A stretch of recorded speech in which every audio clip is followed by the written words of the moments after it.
Absolutely, it's Shazam Poop calling out, asking if Numbers Committee is watching. He says, I'm too good, I have a hat trick, you can't stop me. Let's see, he's still down by a goal. That's a bold move. Let's see how it plays out. You're gonna transition into it. Jamie with the long ball. That's going to be off the backboard. The Devil and the goalie. Enigma with the goal. That's going to be the dagger for sure. 20. Over to Viglio from Judgmental. Viglio gets first touch, can't get the second. Judgmental puts it into no man's land. Canadian Things there now with a lot of boost to work with. Air dribble towards that. Canadian Things with the game winner. Ray waiting for it. Ball out in no man's land. Gets up. Gets the extra touch. Throws it through. Oh my gosh. Ray with the LOB putting in work like that's his JOB. And I cannot believe that is a one-man wrecking ball. Watch out. Beck's really proven to be a game changer in this best of 7 here. A shot maybe coming down from Nautical, not able to read that touch from DQ though, and Ob trying to get another touch. DQ dumps it down. Don't forget, this is match point. Good evening, RSC fans. Joining us for week 8 of the Pre-Jump podcast. We label this new faces because we've got 2 new faces once again with us here. Joining us for the night are, for the first time ever, one of the People's Champions roles, Mr. Humdigger, GM of the Metal franchise. Returning with us here, we've got Rob. Why don't you go ahead and give us a little bit about yourself before we transfer into our guest star for the week? Yeah, howdy everybody. K-Flip, Hum does not suck. Thank you for that. I see the hashtag Hum sucks, but that's not going to be here today. I'm a member of the Pre-Jump podcast. So I've been RSC for a couple of seasons now. I love doing podcast stuff like this. I listen to quite a few myself, Joe Rogan a little bit, but not so sure that's a great role model. Anyways, happy to be here. Happy to be on set with a bunch of you guys. This is my first time being on camera. I'm really excited and hopefully we'll have a great show. For sure. You know, as long as everybody acts casual, we'll be fine. We'll have a good show, have a good week 8. But let's go ahead and get into our guest star. As a lot of you know, we went ahead and put out a form. Everybody could apply, get put in for it. We voted. We selected Yo Brenna here. Of the Geek Ghouls and the Elites here last season, Solar MVP, handyman for the season, 0.89 assists per game. Yo, outside of really the basic stats for how you're performing, go ahead and let our audience know a little bit about yourself. Yeah. First off, hey everyone, thanks for having me on and selecting me as the first guest host. Pretty fun. I'm Yul Brenna. I've been playing in RSC since really season 5. I took a couple seasons off when I started a family. Probably one of my last seasons will be this one. But I've played in Elite and Vet or Major back when it was called that. But I've been in pretty much Tree Frogs franchise the whole time, or N-Creds now I think took over that franchise. Last season played in Vet, came back after a break. Solar MVP, like you said, it was on a top team. We kind of lost our mojo and didn't get to playoffs, but promoted to Elite on a team where I'm captain now, and I've kind of worked with Banshee now in this franchise. We've built our team from the ground up, and we're having a lot of fun. We're a top 6 team, so I'd say it's a success so far. Yeah. Well, for sure. I mean, 18-10, obviously successful team. Obviously keeping up there in the top quarter of players in general. So, all the power to you there. Yeah, thanks. It's got our introductions underway here. I think everybody knows who Rob, the false GM, is. Everybody knows who I am. So we'll go ahead. We'll roll in pretty quickly into our top 10 standings for the week. Let's go ahead and pop into the first here. We're going to get into Amy here.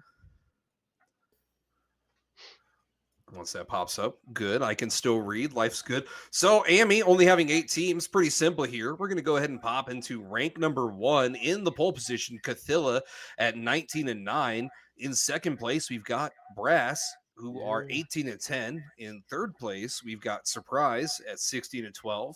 In fourth place, we've got Elastic at 14-14. In fifth place, we've got the Rollers, who are 13-15. In sixth place, we've got Sacrifice, who are 12-16. In seventh place, we've got Faye, who are 11-17. And then in eighth place, we've got House Salads, who are 9-19 here. So that rounds out pretty much all of your AMI standings. I know we're gonna deep dive a little bit into this later here, but Cathilla, obvious takeaways. They're 19-9. They're killing it for Emmy, right, guys? Yeah, honestly, my amateur team, Brass, just played them and lost 1-3. Top of the table battle. Hopefully, they'll get to see each other again later in the season and in the final. But at a captain meeting and player meeting with my players after that, and Cathilla are the real deal. They've got some pretty good players on that team. Obviously, just a top team to go 19-9, and I don't think they're going to be slowing down. So hopefully, Brass can do some catching up. Yeah, definitely. I think not only did they play against Brass, but they 3-1 the other top team in the league too. So, there's only 8 teams in this tier. They play each other twice, so it's going to be another go around for all these teams to really improve on what they did the first half of the season. Personally, I think the largest takeaway from looking at this table is that you have the best team name in all of RSC. For the elements, you have the element of surprise, and I think that is simply, they may be only third in standings, right? But they might be the favorite just off name alone. I think we've agreed upon this in previous weeks. That's clearly the best team name in like all of RSC. I mean, the element of surprise, quite frankly, greatest element, but also greatest team name. So like I'm just saying objectively on pace there. But for sure, I think that rounds out Emmy. We'll get into this a little bit more as we're going to deep dive this tier later on tonight. Let's go ahead and roll though into contender and talk about the top 10 there. Obviously, few more teams, so we actually have a full top 10 here. In first place, we've got Dagon, who are 25-3. In second place, we've got Ionic, who are 23-5. In third place, we've got the Samurai, who are 16-12. And then in a 3-way tie for fourth place, we've got Ice, Scooters, and Cheese Pizza, all tied at 14-14.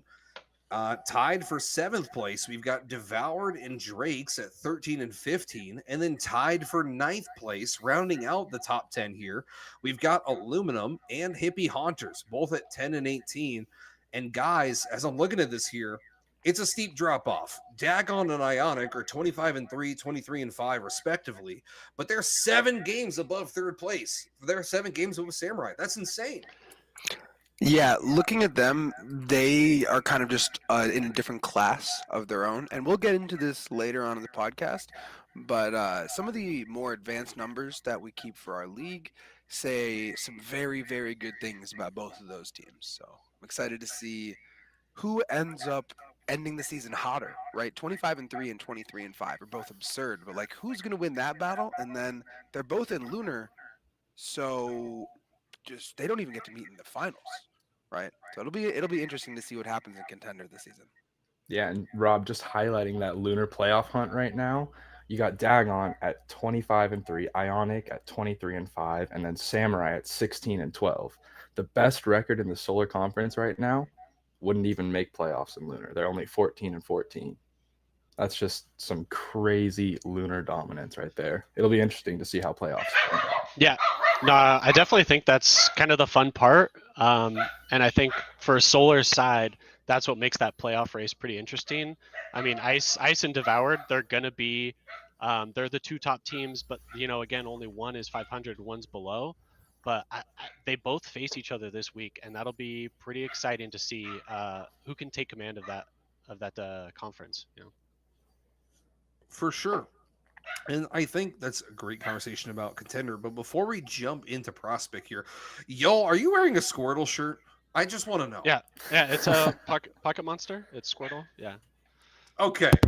Just making sure. I had to clarify here. I saw me on Display's post there in the chat, and I just couldn't go past it.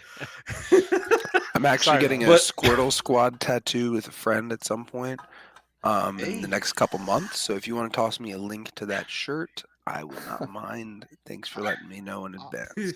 I'll have to take a look. It was a while ago, I think, at like a Comic-Con that I got it. So I'll see if I can find it for sure. That's For awesome. sure. Now, jumping into Prospect here, unlike Rob, I'm going to ignore that card you got there. Jumping into Prospect here, unlike Contender, there's a lot more parity across the board. Prospect starting us off in first place, tied for first. We've got the Munster Misfits and Dark Matter, both at 18 and 10. Tied for third place in a 4-way tie, we've got Pulse, the Fruit Salad, the Spaghetti Scouts, and Whiskey Business, all 17 and 11. In seventh place, we've got Earth at 16 and 12, and then tied for eighth place, Undead and Bokrug. We've got 15 and 3. And then in 10th place, rounding out our top 10, we've got the Detention Demise, who are 14 and 14. And, something we talked about with Contender being so much of a runaway with 3 teams in Lunar clearly dominating. This one, yes, the top 3 are Lunar, but first place and 10th place are separated by 4 games. That's one series. I would just like to say that Dark Matter has actually played 8 games without arguably their best player, who's been up in my Chally team, who's 5 and 3 with a 50+ SBV, right? So this guy is the real deal for Prospect, and they're 18 and 10 playing 8 games without him, right? So it is close, but is it really? If you look a little deeper into it, who knows? Am I hearing homerism in Prospect in the info dump already? Like, that sounds like some solid homerism going on here. I think so. Sounds like I'm making some good points. Well, Fruit Salad's going to be coming for you. There's a reason they're not named Iron anymore, and that's I made a small bet with my Prospect team last season that if they ended up winning the championship, I'd name them to Fruit Salad, and lo and behold, Game 7 comes around, they crush it. So Fruit Salad looking to go back-to-back, hopefully. I would. This is it's an important piece, which is that this is the finals matchup I'm looking for, because we actually both have a player who was on the team that won Contender the season prior. So it'll be and they both were all-stars, MVP ballot type guys. They're both killing it this season, Iro and Ethan. Going nuts in Prospect, and so if we could get that matchup, Lunar and Solar, maybe in the finals, that would be absolutely incredible to watch. I'll see you there, Rob. All right. Who does that bring us up to? Right? You're going to go ahead and walk us through the Chally top 10s? Challenger next, yeah. All righty. There we go. As you can see, leading it off in Chally, Jack-o'-lanterns and Zombies are tied for first place at 20 and 8. That's pretty good, if I do say so myself. Quite a bit better than my own team. We're not on this list. Fusion is up next, tied with Strawberries for third place. Those teams are both 19 and 9. And we were talking about how there's a little bit of Lunar dominance before, but look at this top 4: 1 Solar, 1 Lunar, 1 Solar. All 4 from different divisions as well. Yep. And then going up next is Tarantulas in a 3-way tie with Void and Squalls, all at 18 and 10 at 5th place. And then at 8th place at 17 and 11, Toucans and the Breadsticks. And then in a 4-way tie for 10th. Sorry to Nebulade, Yig, and Shock. We couldn't get you on the graphic up there. But Griffins, you did made it. All 4 of you guys are tied for 10th place at 16 and 12. And even though we're not on the little graphic we got going here, I do want to give a little shout out to the Elements franchise challenger team Metal at 11 and 17, and then Metal's challenger team Steel at 10 and 18. We're going hard to fight for the one true Metal name, and hopefully we'll get that one extra win on them. Okay. That's a fun one. I would also like to say, shout out my guys, again, tied for that 10th place. Have been playing with a Prospect player for 8 match days. So just, both these teams, keep your eye on them. A little dark horse action for you. Still winning their division too. That's crazy. Oh man. I mean, of course, my shout out has to be to the Jack-o'-lanterns. That's my franchise right there. Doing great at the top. Love to see it. For sure. And I got to shout out my franchise, Free Agency. Fantastic. Gang, let's go. Let's take us in the rifle before I take us in the rifle. All right. So in our rival top 10, um, leading off with their first ever 2 losses on stream on Wednesday, I believe, against Lacuna, the 26-2 Hammerheads. That was, I believe, the longest standing time a team has gone undefeated in Rival since it was named Rival, at least, and most likely before that. They were 24-0 going into Wednesday, which is just absurd to think about. Following up just behind them, well, not just behind them, 5 games back from them is Polaris at 21-7 in second place. And then third place is Polar Ice, not Polaris, at 19-9. And then in a 5-way tie for fourth place, we have Carrots, Wind, Tort Reform, Werewolves, and the Dalmatians, all at 18-10, all tied for fourth place. And then a 3-way tie again for ninth place, all at 17-11. We got the Hot Wings, Fangtooths, and Polar Bears. Polar Bears, sorry again for not getting you on the graphic. Just get better. You know, I do want to talk about, we talked about it last week where the Hammerheads were in a weird spot, right? Where they killed it to begin the season, but so did the Fangtooths last season. They started off 15-1, and then they dramatically, over match days 5 and 6, went 1-7. They went 1-3 against the Eight-Legged Freaks on stream, and then they got 0-4'd by Chromium, yours truly, myself. Weird coincidence. I found out Hecka was the captain of that team, and I was like, "Hey, man, crazy that they collapsed, right?" And he goes, "Yeah, I was the captain of that team," and I'm like, "Oh, that's awkward." But what happened, bro? What happened? I would like to with say, the Hammerhead. Oh, sorry. Go ahead, Rod. just interesting tidbit that you're about to get into. Possessed, right? That team we talked about in that vet deep dive had exactly what you just mentioned, a 1-7 week. So they went from 16-4 to now they're in the middle of the pack. So as you were just talking about, even this season, no matter how good your record is, right, it's never safe, right? You got to continue to play at that high level, and it's easy to get complacent and to lose that momentum. For sure. Yeah. Good point there from our producer crew. The Hammerheads were on stream watching that. So if you want to go and see the fall of a Titan, I believe RSC Streams keeps all their VODs. But one thing I did want to point out for Hammerheads is that they have, I believe, the player with the highest SBV in all of RSC. Shout out to Hybrid Paragon with 151.6 SBV. Now, granted, they have only played 2 games, but in those 2 games, they got 2 goals and 2 assists in each of them. That sounds like a fake SBV if I've ever heard one. 2 games. Small sample size for sure. Oh, for sure.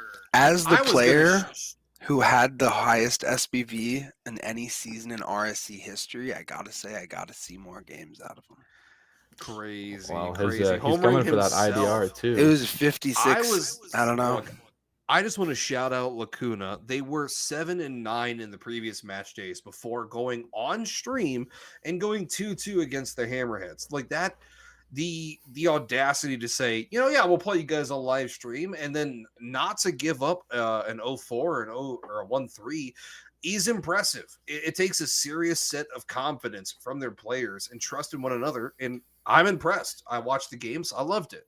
So just shout out to Lacuna there. I also think, playing on stream, it's a great setup for playoffs. So for Hammerheads, this is a good example of you're going to be dealing with pressure, and everybody feels that this first time they play on stream, that pressure when, you're playing in front of a crowd rather than just, with your 3 other friends, and it's totally different. So play on stream and you'll get that playoff vibe of, oh, this is a little bit more. It ups the ante. And so, props to the other team, but Hammerheads, this is kind of a little bit of a wake-up call. I'm sure they'll steamroll a couple more teams, but, how to deal with pressure when it comes your way. Yeah.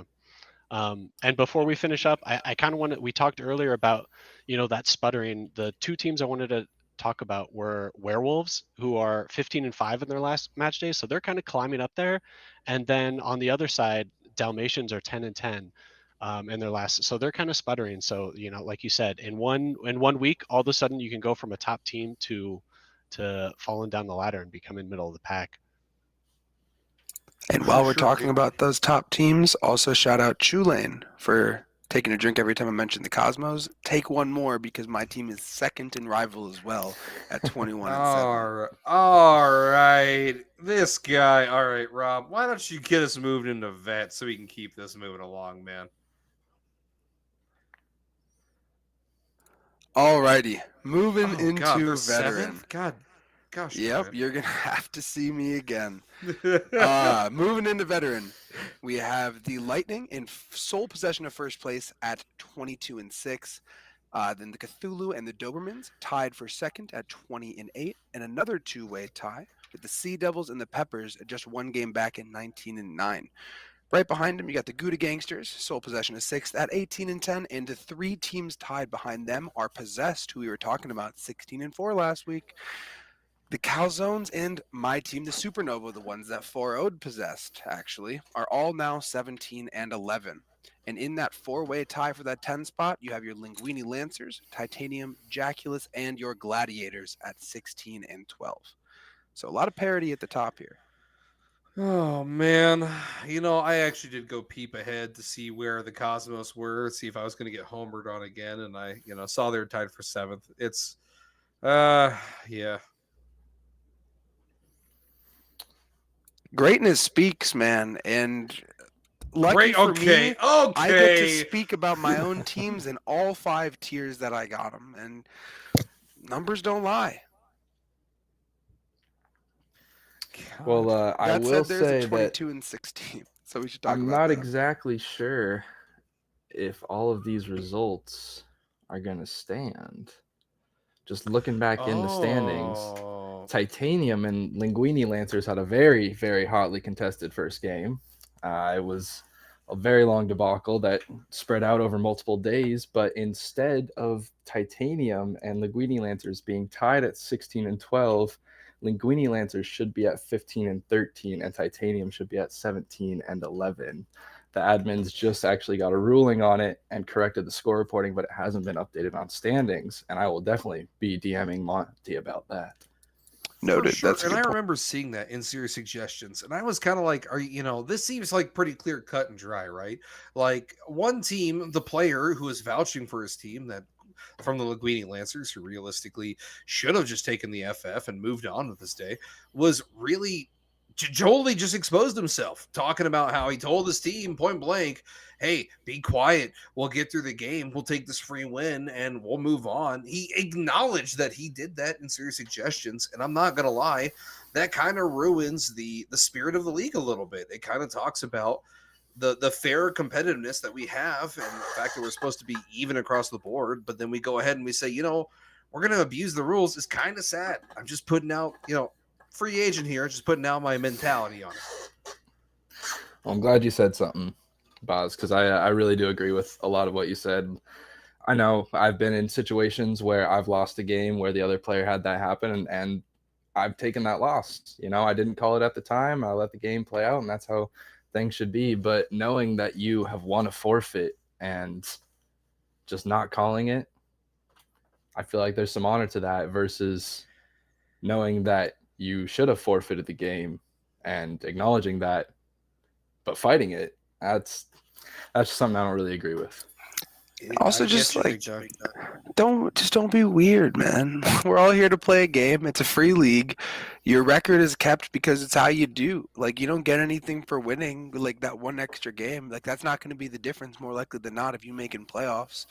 Like, and even if it were, like, there's no reason not to talk about it. Just like with anything in life, right? Communication is extremely important. And in a league like this, man, where you got so many moving parts, it's the biggest thing, right? So withholding information on purpose and misrepresenting information is just a scummy thing to do, man. I don't know. I'm cool with calling it out. 150%. Yeah. In the end, we're in the league to have fun. So it's just like, and when you're in that lobby, there's only potentially 6 of you there. So you think people aren't watching, but the league's pretty big. A lot of talking in the league. So don't try and hide stuff. There's rules in place for a reason. And then just on a more lighthearted note, I do want to give a shout out to what I think might be the best team name in RSC, Need for Speed at 15 and 13. That's a pretty good name right there from the bakery. For sure, for sure. And as we're kind of getting through here, we're into the back 3 tiers. Elite, Mr. Rob, why don't you go ahead and walk us through the elite standings? At a whopping 26 and 2 in first place, you have the Great Whites. Second, you got the Sloths, just a couple games back at 23 and 5, and then tied for third, you got 2 teams, the Ghastly Goombas and Azathoth at 21 and 7. 2 games behind them, you'll find the Finbacks with sole possession of 5th at 19 and 9, and then you got a 2-way tie at 6th with the Quasars, yours truly, and the Geeky Ghouls at 18 and 10. Sole possession of 8th belongs to Vibranium at 17 and 11. Yeah. And then rounding out our top 10, we got 2 teams tied there with the Rottweilers and the Wendigos at 16 and 12. Nice. Yeah. And Great Whites actually just picking up their second loss on the season as they went 3-1 against Chef's Kiss on Monday this week. And Chef's Kiss, they're a team that needs those wins all the way down in 25th place at 10 and 18. Props them for taking the team off the leader, or for taking a game off the leaders. Yeah, For definitely, sure. definitely. Go ahead. Sorry. No, my bad. You can go. Go ahead, man. Yeah, I was just gonna say, definitely not hard to do. They've been doing so well this entire season. So, Chef's Kiss, way to go. I mean, the Great Whites, they've been. You can see with their division and the division that they're playing right now, it's not the best, but for Chef's Kiss, all of a sudden to come out of nowhere and take a game off them, it was a crazy week for the results for Elite, definitely. And I want to point out the Great Whites from Shark Attack have the same record as the Hammerheads. So like their rival and their elite team for the Shark Attack are killing it. 4 losses split between 2 tiers is an insane stat to hold for really any team, and it's kind of indication of why Shark Attack are doing as well as they are as a franchise. No, And, absolutely. Treco's done a great job with those 2 teams. Yeah. I mean, speaking as someone from Elite, I see the standings and I'm going, must be nice for Great Whites because in my division and in the top 10, all 3 of my teams in my division are in that top 10, and it's been a battle. So the first round of division games was pretty tough, and to end the season, it's going to be probably even tougher. So I can see those last 3 match days deciding the division for us. My road in Elite has been much simpler, and we play like 2 teams in the top 10 for the rest of the season.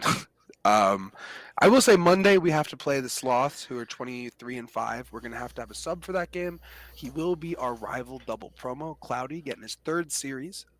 Really excited to see how he performs against one of the top teams in the tier. It should be a really good test. He's been grinding, improving super quickly. He's a beast, so that'll be a lot of fun. And just while we're here, got to give myself a pat on the back. I've been working really hard. I lead the tier in goals. Been here for like 4 seasons, so like to finally be making progress towards the top of the tier feels really solid. 18 and 10, whatever. We'll get there. Haven't gone 1-3 a single week though. First season match day. For sure. Now, Rob, as you were just talking there, why don't you go ahead and continue? Get us into Master here. I'm actually going to take that baton and pass it straight down to Yul Brenna because I feel like we should get him a little bit of time. All right, Hey, yeah, that fair sounds enough. good. Let me head over. Oh to... my God. Sorry. You're good. All right, so let's head over to the Master tier. So the Feta Forgers at 21 and 7 are tied for first place actually with the Blues at like I said 21 and 7. In third place you have the Basilisk 19 and 9, and then you have 2 teams tied for 4th place, Stampede and Orion at 16 and 12. Going into 6th place you have 2 teams tied, Oblivion and Blackout at 15 and 13. And then rounding out the top 10 at 8th, 9th, and 10th is Glacier Mint, Tempest, and Helio Corpians, and that's respectively at 14 and 14, 13 and 15, and then 12 and 16. A little bit of a drop off there. So yeah, I mean, pretty much for me in this one, I think Matchup of the week has to be Hurricanes versus Fairies for match day 8. And you also have Orcas versus Beck in that tight. That was for Premier. For Master, you have Forgers versus Basilisk in a first versus third battle for match day 8. And then match day 9, you have Tempest. They are playing the Glacier Mint for that playoff spot. And so I think those are two things to look out for this week. Yeah, and a 3-1 for the Basilisk could see them catapult above the Feta Forgers, or at least tie them at what's that, 22-10? Some would say. And a quick shout out to the big dog Lamone for following us on his both personal account and the RSC Solar account, guys. We finally made it. Finally made it, man. We made it when we got our affiliation status. This is just icing on the cake at this point, you know. Wink, wink, nudge, nudge. Last week we had cake. If you haven't seen that, check out the VOD. But I just want to go ahead and shout out before we move on too far to the Tempest. They started out 1-7, right? They started out in the first week absolutely getting destroyed. 1-7. Now they've gone 12-8 in these last 5 weeks. So the fact that they're 13-15, definitely pay attention to the Tempest going forward because they're probably going to keep moving up that leaderboard. Yeah, that's impressive. And even down in 10th place as well, Spectre's starting off again 1-7, going 11-9. Those teams are looking to make up some ground, especially on a team like Stampede, who's unfortunately gone 9 for 20 in the last, 9 wins out of the last 20 matches. Sorry. Yeah, and that's fair. That's kind of why I highlighted that Tempest Glacier Mint matchup. So, Glacier Mint hasn't been doing well. They're 9-11 in their last 5 matches. And then, like we said, Tempest, they're streaking. So they're both facing each other this week. You could see Tempest move into that playoff spot. Yeah. We're sitting here in absolute pain and misery with our silence. Why don't we go ahead and shift into once again a tier with at least some conferences. Let's go ahead and move on to Premier here. Yoel, why don't you take it away for us? Yeah, sure, absolutely. So we've got Hurricanes at the top of the leaderboard, tied with Fairies at 20-8. In third place, you have Orcas at 18-10. And then you have a 2-way tie for fourth place, the Beck and Interstellar at 17-11. Going down to sixth place, you have the Reapers at 16-12. Seventh, Megalodons at 13-15. Gummy Bears and Capybaras tied for eighth place at 12-16. And then there's a tie for 10th place with Mangpo and Chargers at 8-20. Quite the drop off there. Yeah, and I mean, quite the dominance by Solar as well. The top 5 all in Solar, all the way down to Interstellar in 5th at 17-11. They'd still be winning that Lunar playoff hunt with Reapers at 16-12 leading the pack for Lunar. I am absolutely shook, right, that the top 5 are all Solar. Like, this is something we can all clearly agree that is not normal, right? Yeah. I would be very salty if I'm 17-11, and which is a better record than anyone in Lunar has, and I'd be out of the playoff picture in Solar. Right, like that Team is Beck and Team Interstellar, 17-11. To your point, they're not gonna at this point qualify for playoffs. But if they were in Lunar, they would be the best teams. Yeah. And I mean, even the worst team in Solar, Capybaras at 12-16, they'd be tied for that last Lunar playoff spot. That's just insane. That's insane. Yeah, and looking at matchups for this week, I think I'd mentioned it in, but you had Hurricanes versus Fairies. So you have the first place teams facing off against each other. And then in match day 8, you also have that playoff spot in Solar. It's just insanely stacked. You have Orcas versus Beck. So you're kind of going to want to see, Peaceful for the Orcas, is pretty high up there in scoring, and his 2 teammates feeding him those passes. Is it going to happen for them? Are they going to hang on to that top, that last playoff spot? That's something we'll have to definitely keep an eye on going forward, especially going into this next week as we are crossing over the threshold for the halfway mark. But, you know, I think that wraps up nicely really what we are looking at for the top 10 standings for your 9 tiers. As always, probably going to be our first segment going forward for most weeks here. Let's go ahead, though, and shift on over to your submitted clips with your exclusive 8 clips of the week. I chopped this video together Friday night, so don't give me too much of a hard time here, but go ahead and peep out these clips.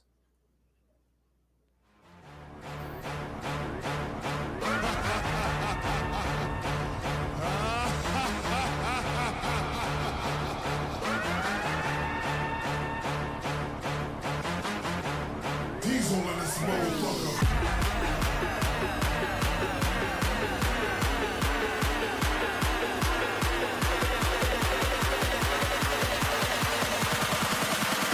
Bang your motherfucking head.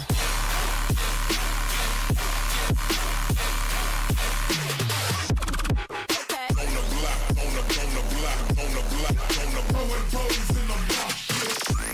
Damn.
Diesel in this motherfucker.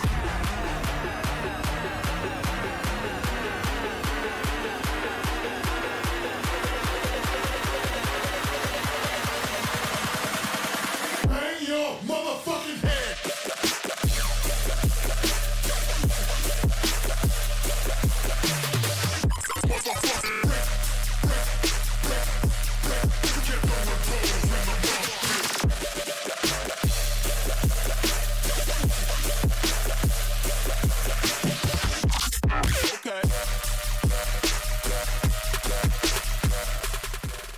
You know, that brings us out. Those are your 8 clips of the week here, as submitted by our RSC patrons into our The Pre-Jump Podcast Discord. For those of you who do want to vote, we're going to go ahead and open up the vote here in the Twitch chat. So go ahead and pop in ! And then vote in the number you'd like to vote for.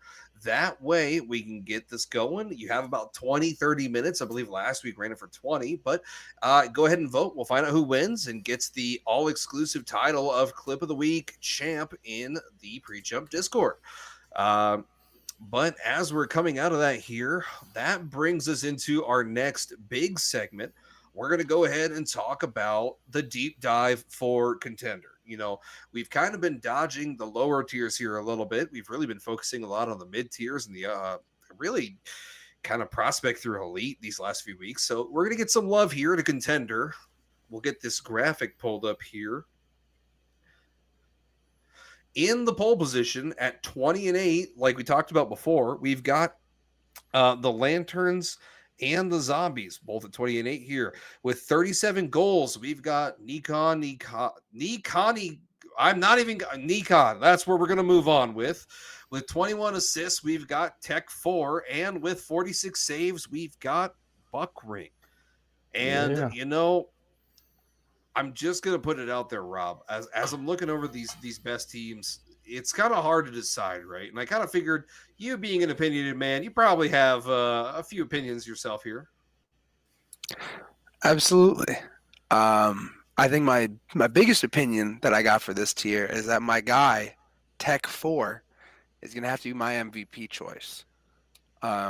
First of all, us GMs, top 2 in winning percentage for our franchise, we got to stick together, man. There's not that many like us.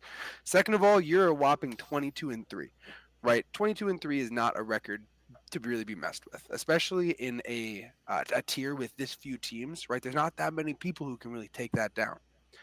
29 goals, 21 assists, 22 saves, the highest SPV of all qualifying players.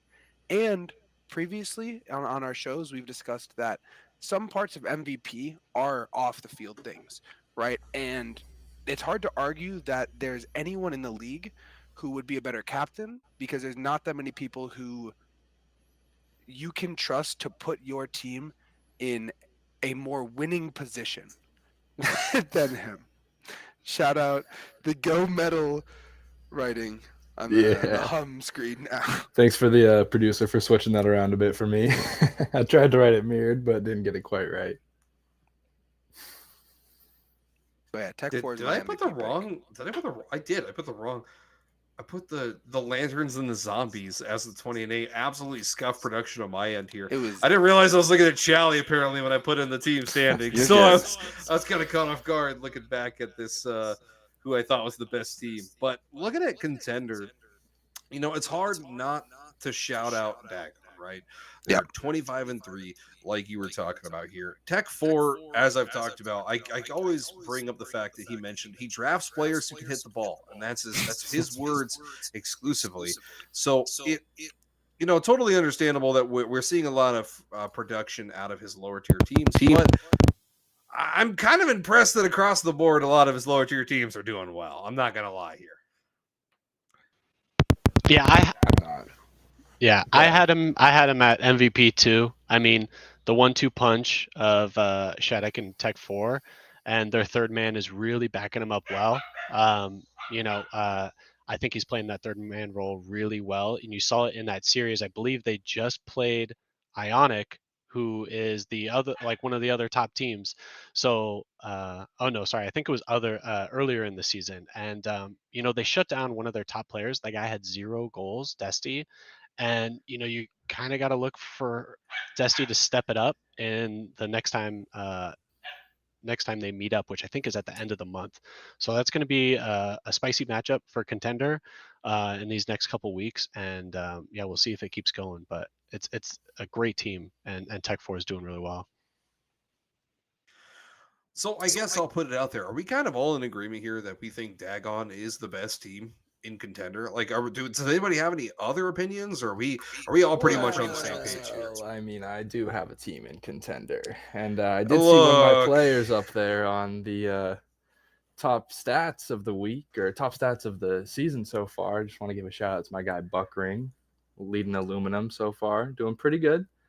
They started out not so great at 1-7, but they're making some improvements. We're now 9-11 through the last 5 match days. That's only going to keep going up, But I did want to give a shout out to someone who is my MVP in contender, not one of my players, Nico Nee, the top points per game in all of contender, only at 14-14 right now, but he is leading his team, the Scooters, as hard as he possibly can, boasting a 96 IDR.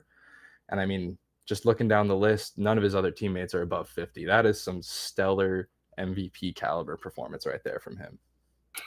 Well, that was my MVP, right? 37 goals, 15 assists, 32 saves. Like, clearly head and shoulders above the rest in scoring.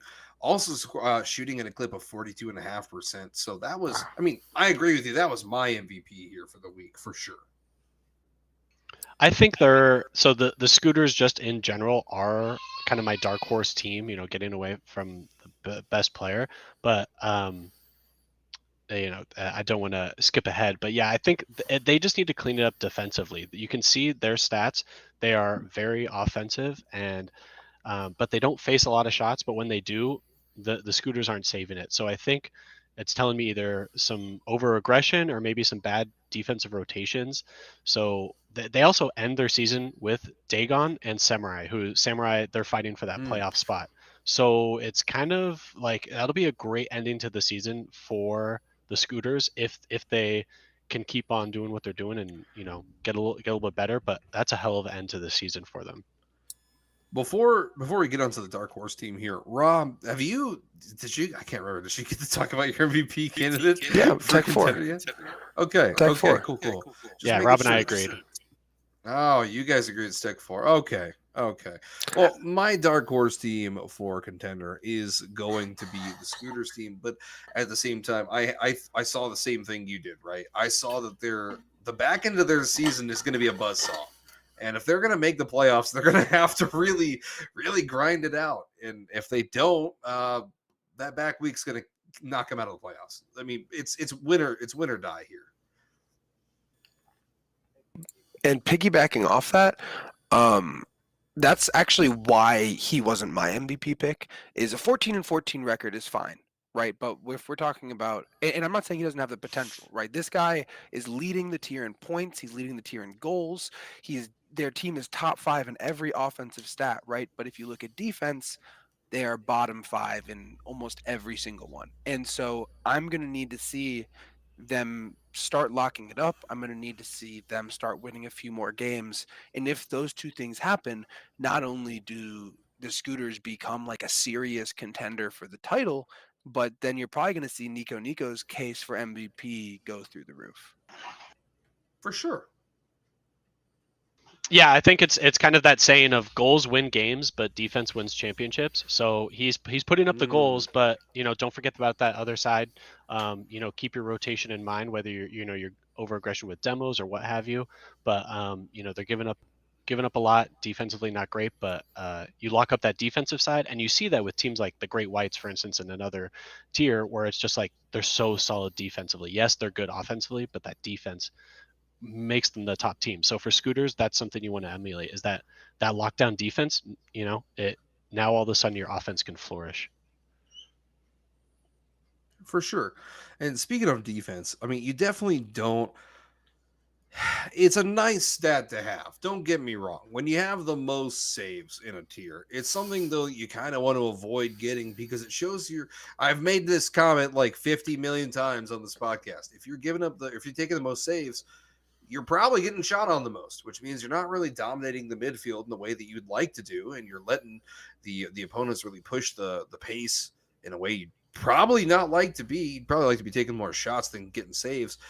It's one of the reasons why I personally could not, as a Metal homer for a long time, could not pick Metal as my quote unquote, dark horse team here. Well, I did. No That's offense all to you, Hum. But I didn't really see anything that like blew my mind. Like, right, we talked earlier about how Ionic and Contender were they're in the league of their own. They're 7 games above third place, and then fourth place is a 3-way tie for 14-14. That was kind of my wild card for the weekend, but I really didn't see anything standing out outside of those that really caught my eye. I mean, maybe you guys saw something else, but this was kind of just it for me.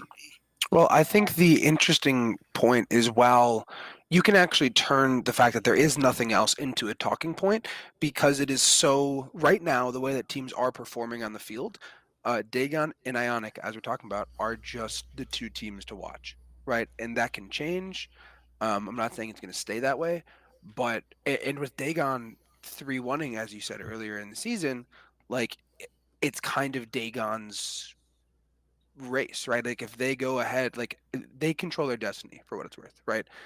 And so it's them, Ionic, and then kind of everyone else. Yeah, absolutely. But because that solar side, that lunar side looks so strong, there's conferences. You have that solar side, which doesn't look great, but you have Devoured and Ice both playing each other this week. And then Ice faces Devoured. They play the Scooters. They play Haunted, my franchise, and then they play Dagon in their next 4 matches. So you have Ice, who's top of that conference, all of a sudden has top teams that they're playing in their next 4 matches. And so if Devour does well this match date against Ice, they have a little bit of an easier schedule. They have the chance to take there. So you also keep in mind on lunar side, only 1 team can make it out of Dagon and Ionic. But to me, I'm looking at the dark horse of Devoured as well on that side because they picked up Angry Hermit, who they dropped earlier in the season, or I think like really early in the season, and they got beaten twice hard early in the season. Picked them up, and they haven't lost one match day since. I do That's want to point impressive. out, Ryan Awesome pointed out that I'm wearing sunglasses and my monitor is too bright because you can see the clear as day reflection in it. I don't think he realizes I also look at Discord in light mode. That mint color is such a beautiful like setup. Oh. So everybody else who doesn't like light mode, you can come fight me. I would, getting back to contender, I have 2 final points that I want to make about the tier, which is that number 1, Ionic and Dagon, as I was talking about, all 6 of their combined starters are top 12 in SBV right now. So it's not a one-man show on either of those teams, right? You don't get to those records like that. And as Yul Brennan called out earlier, the third man on Dagon is actually, he was the 4th man on the team that won contender last season. Sugar Biscuit is an absolute monster, right? He's been working a lot with the guys who carried that team. In the off season, he came into this one with the mindset that he wanted to be that guy, and he's going out and proving it. So it's shout out that guy. Shout out Sugar. Yeah. I definitely want to shout out to Sugar. He's playing that third man wall really well. I think in the match against Ionic, he had like a 60% shooting percentage. So he's cleaning up what the other two are doing up front, and he's getting the easy goals. But if you don't do that, you don't score. And he was helping out a lot. For Absolutely. sure. And unless anybody else says anything else here, I feel like we've all kind of come to an understanding of where we think contender stands, right? We're all kind of in the same boat here. Okay. Well, before we move on, just want to give a shout out to our latest follower, QX5Z here. So that puts us at roughly 112, which for a lot of you who don't know, I just want to give a big shout out to the community here. Before we affiliated with RSC, we were, Ryan is awesome. Thank you. Ryan, awesome. Thank you. 113. We were only at 18 when we affiliated with RSC. So in the span of the last 5 weeks, we've grown from 18 to 114 with RL Jester here. So, I mean, obviously, real solid, real good growth. I love you, Honestly, Jester. I just want to give a big shout out to the community and thank you for your support. He's mine. But let's go ahead and pop in here to our next little segment. We've got Mr. Rob, your trivia questions about RSC. All right. So, starting us off. So, as everyone knows, we had Cake as our guest last week. So we're gonna go with some season 1 of RSC themed trivia. Oh boy. So I'm out. for you guys, oh my goodness! Shout out Chulin for gifting a sub. That's the goat right there, actually. Hey. Thank you, Chu. Anyway, in RSC's first season, how many tiers were there, and what were they? I really hate that you reached out to me to make these graphics, and I can't remember the answer to this question. I think there were 4 or 5. Yeah, I'm gonna guess 5. Go ahead. I know they had Premier, Major, Minor, and Challenger, but I don't know if they had Prospect or if it was named something else like Amateur at the time. Hannon guessed 6. Just putting it out there for everybody who can't hear. Our producer Hannon guessed 6 here. I seriously made the graphic for this, and I legitimately cannot remember the answer Rob texted me. I'm just gonna go with 5 because I feel like that's a good mid ground. I think I'm gonna go with 5 too. Like you said, there's Premier, Master, Major, Minor, and I want to say Contender, but maybe it was called something else. All right, so we have our 5 from Boss, we have our 6 from Hennand, we have our 5 from Yul, we have 5 from Chulane, and I'm gonna go 4. I'm gonna go 4 to be different. Alrighty, I'll be unique. 3, 2, and 1. The answer is 4. It is Challenger, Minor, Major, and Premier, and Hum actually got all of them correct. I did? Yeah. Wow, when you listed look them. at this, so that's man. a crazy performance. All my stuff finally. That's crazy. I really love the fact that I was just sitting there guessing it for the first time, as if I didn't make that. Alrighty, well, moving on to the second question. Who led all of RSC in goals in season 1, and how many was it? And what Cake tier, if and you want to guess 69. that too? Cake 69 goals and Challenger. Did you That's look? my Did goal. you do you know all the answers to these? No, Like, am I that's a missing complete something? guess. Okay, because you sounded very confident in what you I have just said no right there. idea. I have no idea how to respond to that. That's a complete guess. Swag, as they 69 call it, goals? scientific wild ass guess. You know, I've no idea, but I always go with someone who's been around forever. I'm gonna say Anthage somehow led all of led goals for season 1. It's a valid guess, man. He got 3-time MVP. Like Yeah. that makes sense. So we Yeah. got how many goals are you guessing, Yo? Ooh, gosh, I don't know how long I'm gonna guess 62. So we have 62.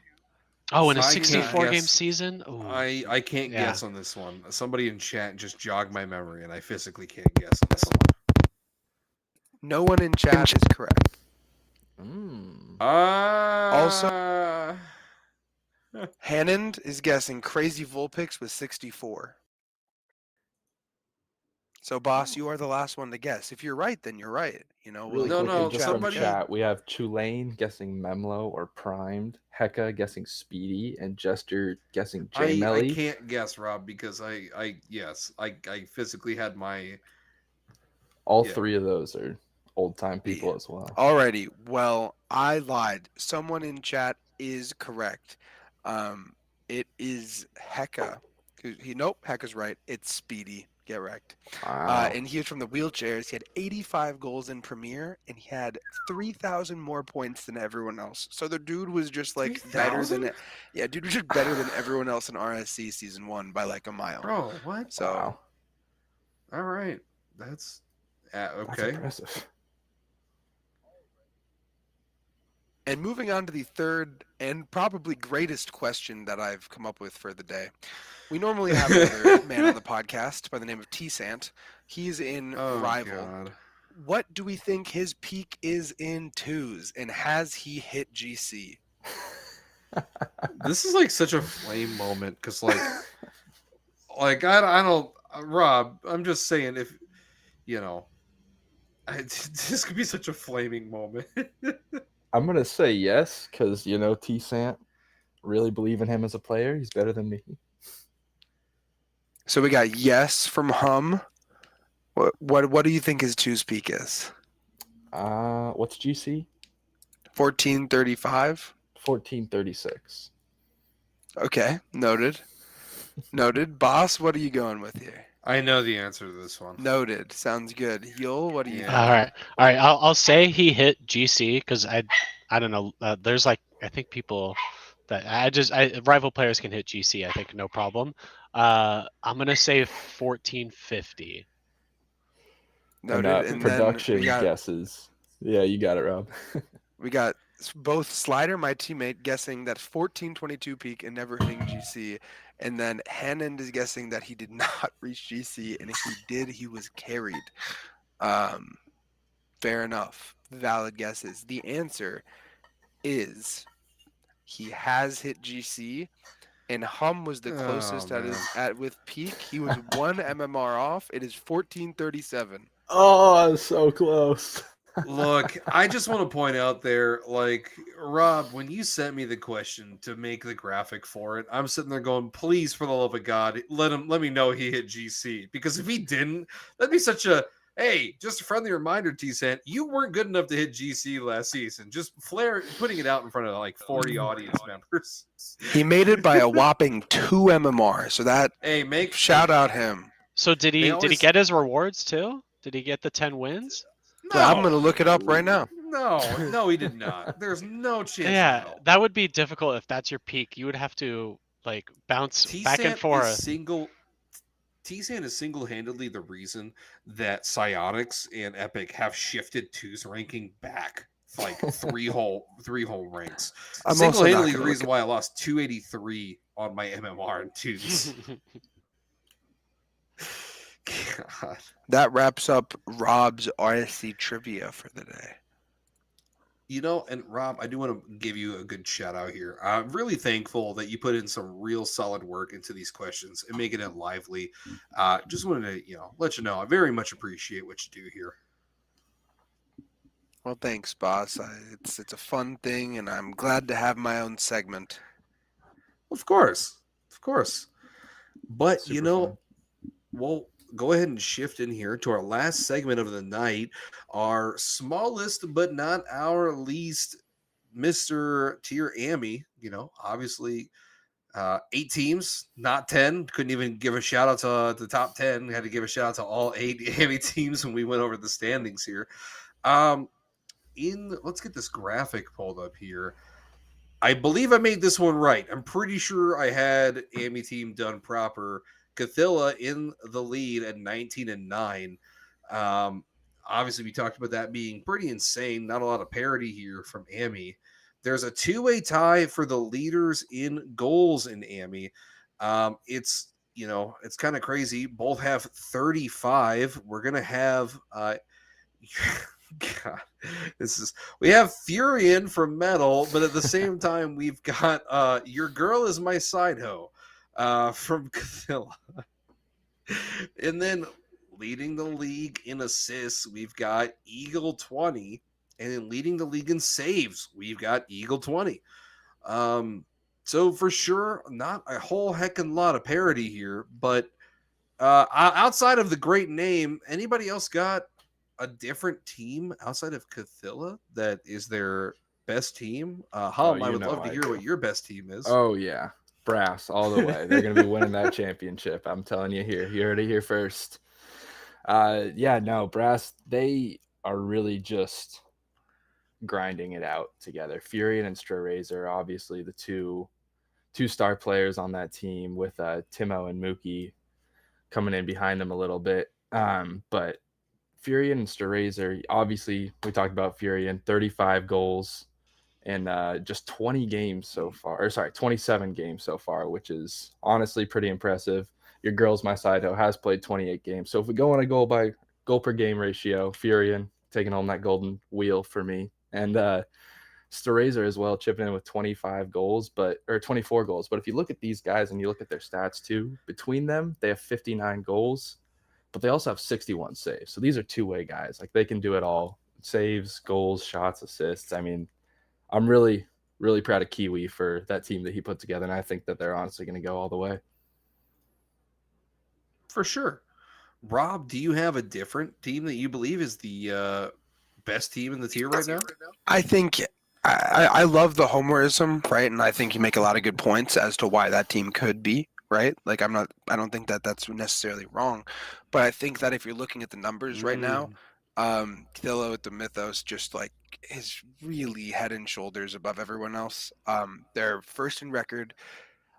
They've got one of the better names in RSC. Your Girl Is My Side Hoe. First in goals, second in saves, or second in assists, third in saves, first in shots. Their team's in first, an SPV over 100.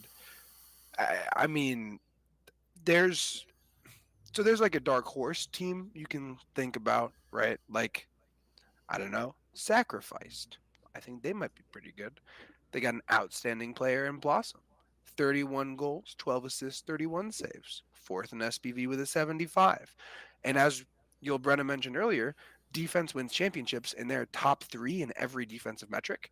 But they're actually dead last in both shots and assists. So there is no passing and there is no movement in their offense. And if they can figure that out, despite being not particularly close in record to these top teams, right, they've shown this elite upside, right? So it'll be interesting to follow. Advice for them: backboard is free real estate in amateur. I would say so. I mean, obviously, Cathilla doing really well. I do like the 1-2 punch of Brass, and that makes me a little more excited for them. So definitely, my dark horse is, settle down, but it's house salads in last place. It's yes, they're in last place, but they're only like 5 games out of first place. And they just picked up Stick, who played for their last match, and they won 3-1. So it's like, can they turn the season around? They're 5 games out of playoffs. It'll probably be fun to watch for them. So they're kind of my dark horse a little bit there. It's kind of a fun one to go with. I gotta Rob, chime you looked in. a little. I was gonna say you looked a little excited down there. What you got? What's going on? So I didn't know that they had picked up Stick. Stick is the GOAT. I had him on my AMI teams for the last 2 seasons, and then so I was an AGM. This is my first official full season as a GM. So as if you don't know how it works, seniority gets more teams. So because I was a first season GM, I got prospect through elite, and I was even lucky to get prospect. So contender and AMI so far away, I didn't get my team. So unfortunately, I had to let him go. Stick is a franchise guy. He is really, really good. He hates using ball cam, but the dude is just a monster for AMI. So he's like 50. He's a beast, dude. I love Stick. And he's going to, at least make that team better. He's a monster. That So, for is sure. hilarious. I love an old guy playing in RSC. As an older guy myself, you see my kid in the background. Like I love seeing an older guy in RSC. My dad has a 1350 peak. I'm trying to get him in the game, in the league. For sure. I want to point out my MVP for the tier and my dark horse team are actually on the same group of people here. My MVP for AMI is actually from Elastic. They're 14-14. I believe Raichu is the best all-around player and really a big part of why they're winning with 31 goals and 35 saves. They're really spreading the field in a very positive way, doing the best they can. But I think that they're going to be the dark horse team going forward. They just recently acquired a coach that became a free agent and has a lot of time on his hands. So I think for sure this team is going to be able to go forward as just a better team. I just get some good coaching in. Just saying. That's a little bit of homerism from what's that there, coach over there, Boz? Well, I don't want to say no. Hold on. Yeah, you're right. Look, Sorry, I had to do it something enough with my time. I, was stepping away from playing. It was what it was. But I know Casca Reborn, big friend of mine. I've known him for a while now.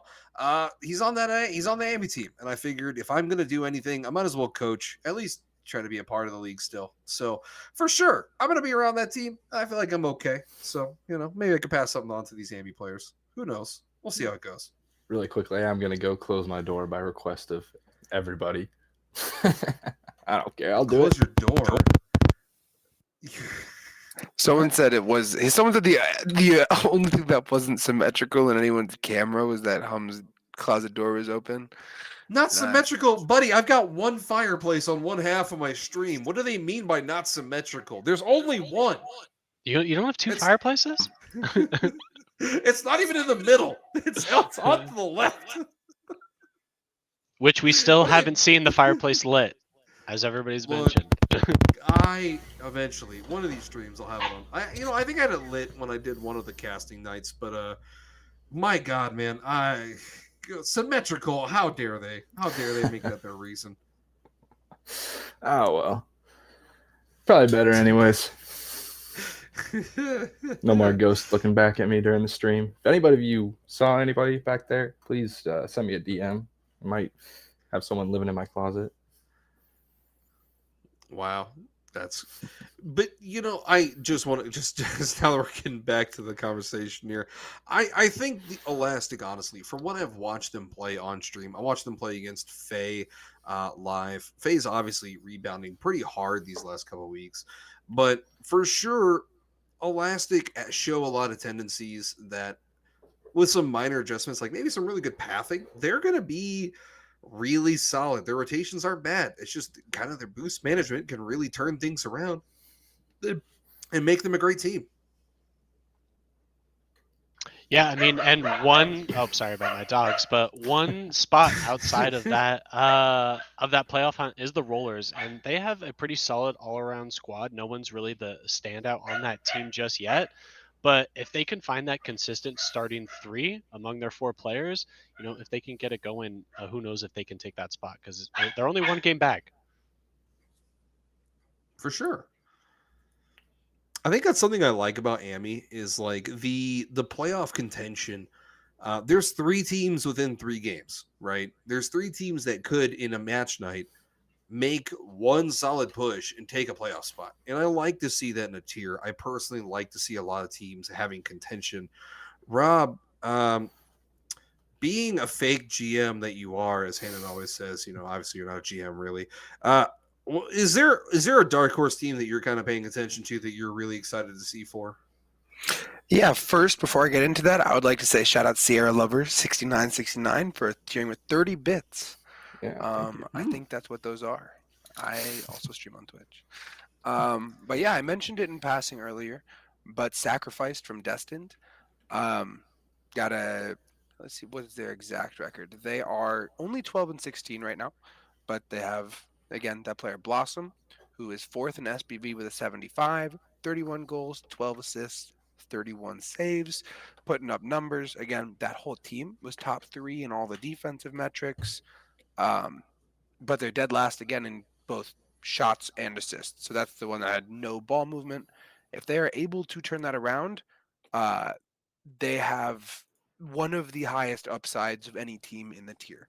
They actually play defense, and that is very rare for an amateur team. Nice.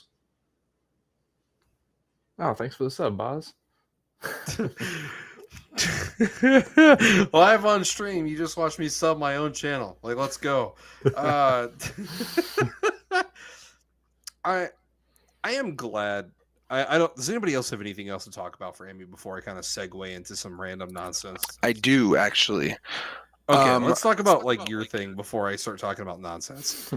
Cool. I would like to say that this MVP candidate that we always talk about, that we're talking about, your girl is my side hoe, within about 2 weeks, 3 weeks after numbers locking, hit 11-15 in threes and 11-88 in twos. And so both of those numbers are prospect up to challenger, right? So you've heard me whine about numbers committee a million times, and there was a whole discussion about it, and it is what it is, right? But I think it's interesting to note that sometimes if you are able from a GM perspective to find the tracker that's an outlier even after the season starts, that's a way to build a team. Maybe put a positive spin on it, For sure. And I, totally didn't see the same communication that this came from. But, personally, I wonder how much that follows the competitive integrity that our league really embodies, right? Like, I think they increased by 312, as I remember the number right off the bat. So for sure, they're not tier breaking. They look to be competitive with the rest of their tier, but at the same time, it's like, was that wrong? Was it wrong to, after the season starts, spike up as if you were quote unquote like a Smurf account? And it's something to definitely be discussed. It's definitely something. I don't think it's going to be a good discussion today, but I definitely think it's something that should be discussed. Maybe for numbers, I would like to say, just piggybacking off that to kind of conclude my thoughts on it, is that I'm not saying that this player is smurfing or that they were necessarily misplaced, but simply from a discussion standpoint, I think we would be missing something on the tier if that were not to be included. For sure. Yeah, and I mean, that just speaks to the overall, in a positive aspect of it, the competitiveness that this league brings out the best in a lot of people. And so, there are cases of amateur players gaining 200, 300, even 400 MMR in their first season in RSC. And I think that's one of the better things about the league. It is a for fun league, but, in your first season in the league, I know for me, at least, and a lot of players that I've talked to, you really experience just a huge MMR boost. Yeah, I think a very long plateau. Not only that, but I think there's also, I mean, this is from when I first joined, when you first join RSC, and sometimes when you're a lower rank, you're playing on console, and when you switch from console to PC, Mhm. you're going to gain an MMR jump just based off of that, just the frames per second, right? And so there could also be that aspect of like people jump MMR, they join a league, they get a little more competitive, maybe they buy a PC if they're playing on their PlayStation, and then boom, they jump MMR that way. And so it couldn't be it can be a potential smurfing, but there's some times where it's just like you get serious about a league, you get a PC, all of a sudden you're on PC playing at 144, and all of a sudden you jump 100 MMR. So it just everything feels smoother. So there could be that aspect of the game. I don't know. For the lower divisions, but sometimes that happens. But yeah, this league also just makes you better. Your first season that you join, you get better at comms, you get better at a lot of stuff for those lower tiers. It matters a lot, and you can get better really quickly.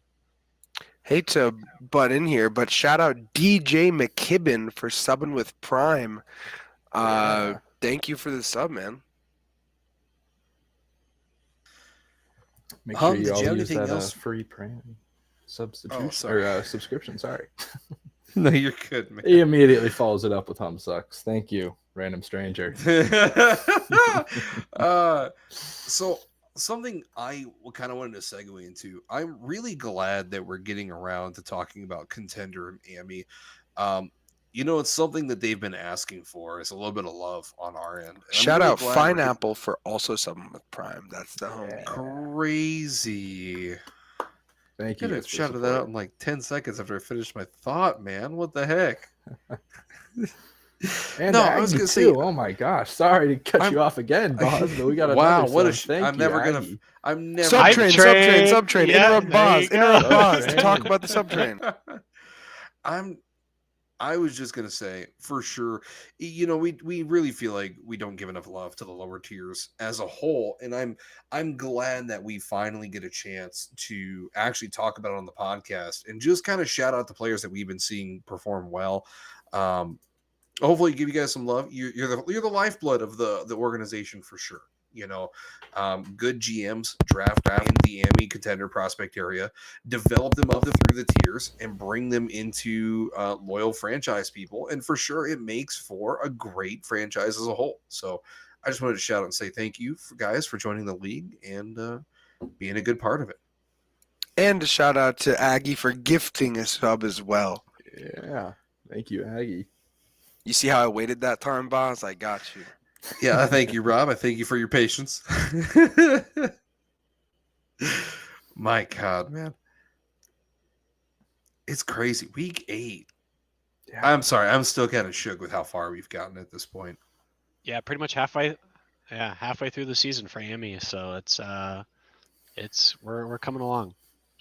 Yeah, getting down to the business end of the season for a couple of teams, especially those rollers sacrificed and the house salads that you guys pointed out earlier.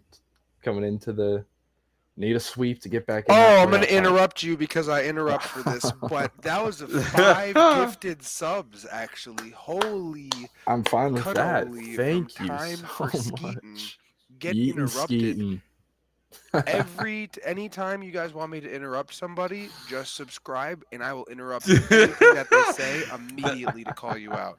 They do not get to talk, so That'll don't do worry it about every it. time. Oh my. Thank you, Yeetin'.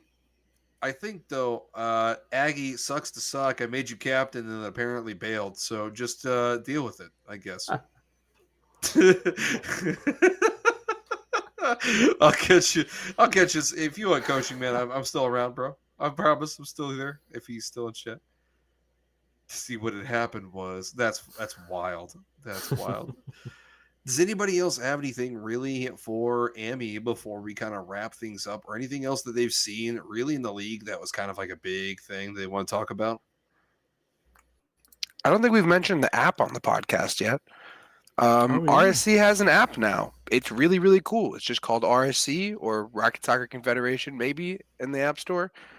There's links to it in announcements. It's dope. You can see your own stats, the league, shows you your name, makes you feel really official for being a part of it. So highly recommend getting involved and giving that a download. Supports the league, supports us. Who developed the app? Do you know? It's somewhere in announcements, probably notices. Let me find it so I can give him a So shout. I know somebody spearheaded it, and I just want to give him a shout out before we I wrap up the think stream. it was Blister who spearheaded it. I'm not entirely certain about that though, so don't quote me or clip it. I know it's made. It's made looking up stuff for the deep dive. All Releasing right. from my Thanks end. to the hard work of Blister and specifically Shane 9B3. Okay. Shout out you guys. Yeah, no, I love the app. It's I mean, you look there instead of the website for sure. The app is really good, and especially like for a lot of us that, you know, when we're coming into our matchup, you're like, all right, wait, what's going on with the team? What the team I'm facing, and you can kind of check out their stats, see who's the players to look out for, and different things like that. Aside from, you know, going on ball chasing or what have you, but it actually has a lot of useful information. So definitely check it out. Games played, points per game, demos, saves, so Yeah, all the there basic I am. and advanced stuff. Yeah. There's Hum. He's the dog, actually. Yeah, there. that's me. You got Got that that dog. dog in me. Yes, sir. Oh man. No, but for sure, you know, great call out, Rob. Obviously, something we need to shout out. That app has been a tremendous help for me, at least getting everything scheduled out for the podcast.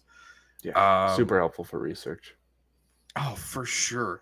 Now, as we're kind of wrapping up things here, for anybody who is interested, the RSC 2's season ending stream will be tomorrow at none other than the pre-jump. You're going to be able to tune in tomorrow night at 9 p.m. EST. You can catch myself, Boss Radala, and Mr. Roberts 7977, the not GM of the Cosmos. And then Hannon, as always, will be producing for us. Hannon produced tonight. Fantastic guy, as you know, as he is putting in the work. Can't see him, but his bald head is somewhere.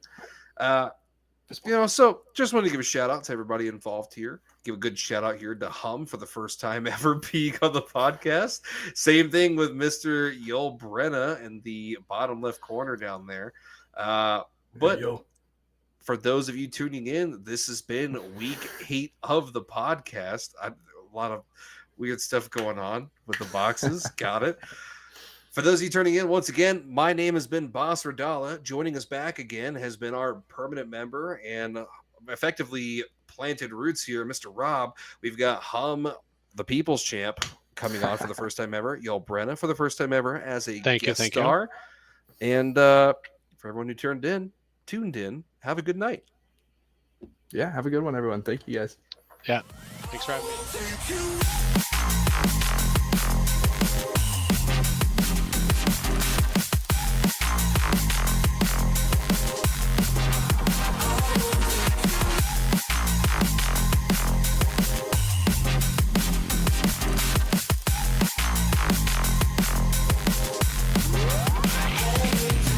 Every time you look into my eyes, I know I'm yours. All you want is to see me down and begging on the floor. Don't stop moving 'cause I like the way that you choose me just right.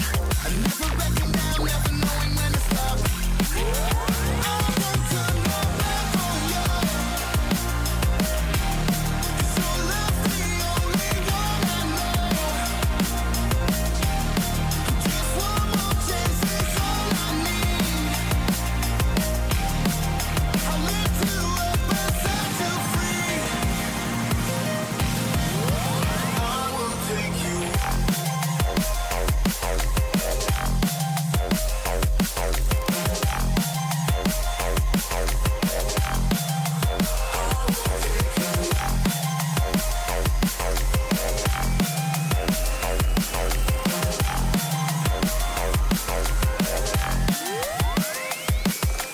Don't know if I'm really gonna make it, but I tried. I don't know if you really feel like I do. Losing my objective slowly out of sight.